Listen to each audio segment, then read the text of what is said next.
Well, and where you are positioned is with some interesting vehicles, and I mentioned a couple of them.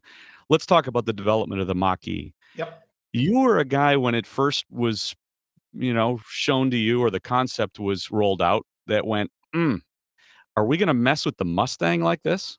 You remember those days? Oh, I sure do. Listen, I loved I still do love Mustangs, and I've got probably too many of them. But I felt that the Mustang was such a powerful brand for us.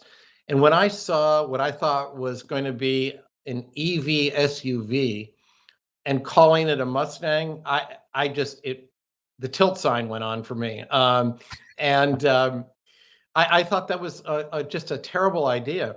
And it wasn't until I got in the vehicle and drove it and realized, my goodness, this is a fantastic vehicle, that I completely changed my mind. Because I was really afraid that we were going to severely tarnish the Mustang name. And I'd seen that elsewhere in our industry where, people had tried, quote, brand extension.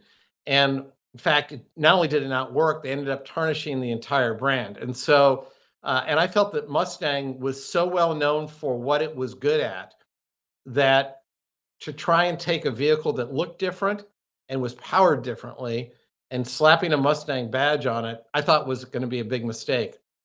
But once I got into it and drove it, I became an instant convert, and I've been driving one ever since. I absolutely love it, and I think that's the thing. You've got to get people in these vehicles for them to realize they're a blast, and actually they're more fun in many respects than a big internal combustion engine. And so I think the Mustang Owners Clubs had a lot of the same reactions that I did when we first rolled it out to them. It was like, are you kidding us? No chance. But then we got them in. But then we got them in it, and they had the same epiphany that I had. Well, you are the gatekeeper of the brand to some extent, aren't you, Bill? Yeah, but I'm not the only gatekeeper. I mean, those Mustang owner clubs, they think they're the gatekeepers, and in fact, Mm. many where they are. And I'll never forget years ago when we introduced the Mustang to Europe, and I did it at the Burj Khalifa in the Middle East, the tallest building in the world.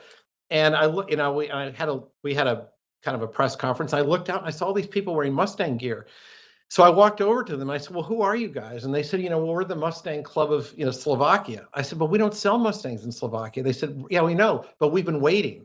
That's the kind of brand presence that Mustang had, and that's what I was so worried about destroying. But in fact, I think the Mach-E is actually going to not only not destroy it, it's really going to enhance it.